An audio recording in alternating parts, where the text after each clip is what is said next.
Hello, welcome to Think Academy. This is the video for practice 5. Wow, this is already a new week. Are you ready for the learning? I'm sure you do. Okay, this topic is solving problem. So we're going to use our math knowledge in the real life. So let's go with the first one. So every time the kangaroo goes up 7 steps and the rabbit goes down 3 steps, on which step do they meet? Okay, this problem is belong to distance problem. So for the distance problem, we need to focus on the whole distance and the changing distance. So maybe writing down a table can help you understand this condition better. So at first, the kangaroo now is in the 0 steps, right? Didn't go up. So 0 first for kangaroo. And for the rabbit, it's already in the 100 step staircase. So the distance between them is 100. Easy. 100 minus 0, 100. Okay, that's for the beginning. And once the kangaroo jump once. Okay, so jump once, it's gonna be 7 steps, right? Go up 7 steps. So minus 7. Jump once, minus 7. And for the rabbit, it's go down 3 steps. So it's gonna be 97. So we minus 3. And the distance, the difference is gonna be 90.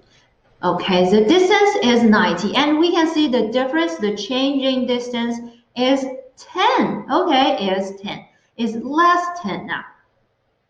Okay, so minus 10 in total. But this 10 is actually come from the changing part, 7 and 3. And when they jump twice, the second times, so it's gonna be plus 7, so 14. And for the rabbit, minus 3, so it's going to be 94.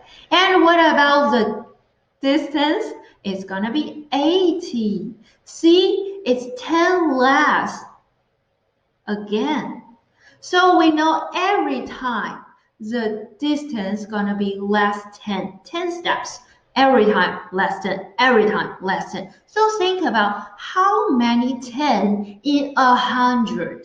So easy one, we can 100 divided by 10. We can find there are 10 tenths, which means when they jump 10 times, they're gonna meet each other. So if they jump 10 times, so which step they are on?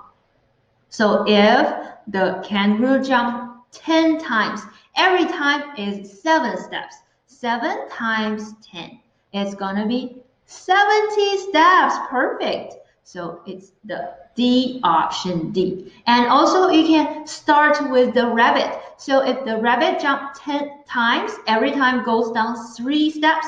So 3 times 10 is 30. And don't forget, at first it's on 100 steps. So 100 minus 30 is 70 again. So I will write down here 100 minus 30, 70 again. So you can do the double check. Okay, that's all for the first one. So we continue. For this one, a full glass of water weighs 400 grams. An empty glass weighs 100 grams. How much does a half full glass of water weigh? Okay, so think about it. We know a full glass of water, and we also know an empty glass. We want to know a half full glass. So do you think can we just use 400 directly divided by 2? That means you divide by 2. That means you divided 2 parts, equally 2 parts with this glass. And not only the water, you divide the glass too. So you can't just 400 divide by 2 directly. So let's analyze a little bit. So think about it. So for this, a full glass of water. So this 400 is actually includes a glass. Also includes water in it. So equals a full glass of water. So we know an entire glass is 100 grams. And we know a full in total is going to be 400 grams. Do you know how the weight of water in it? It's going to be, yeah, very easy. 400 minus 100, 300 grams. Don't forget the unit. So that means in one glass, you can pour 300 grams water in it. What about a half full glass? So it's an entire glass plus a half of water. So entire glass is going to be 100 grams. And what about a half of water? We just use 300 divided by 2. Now you know a half of the water, 150 grams. And then plus the entire glass. 150 plus 100 is going to be 250 grams. 250 grams. So option D. Perfect. So you have to analyze the weight. What's the weight represent? What's the weight includes? Okay, understand? Let's go. The last one. So Lonick builds a fence using poles with length 1 meter. So every pole, they are saying 1 meter. So the picture shows a fence with the length 4 meters. So how many poles does Lonick need to build a fence with 10 meters? So we know this is for 4 meters. So how many poles it used? Let's count. 1, 2, 3, 4. 1, 2, 3, 4, 5. Okay, 4, 5, and it's gonna be 9. And there are this kind of layers. Okay, and it's gonna be 9 times 2. So now we have 18 poles now. And continue. If we add 1 meter, that means we're gonna add 1 meter, and we need we just use the same constructor, okay? Then and then.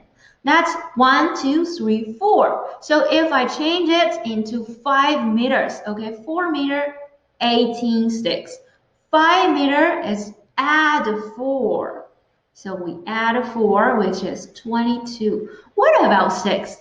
1, 2, 3, 4. So I add 4 more. Okay, 6 meters, I add 4 again.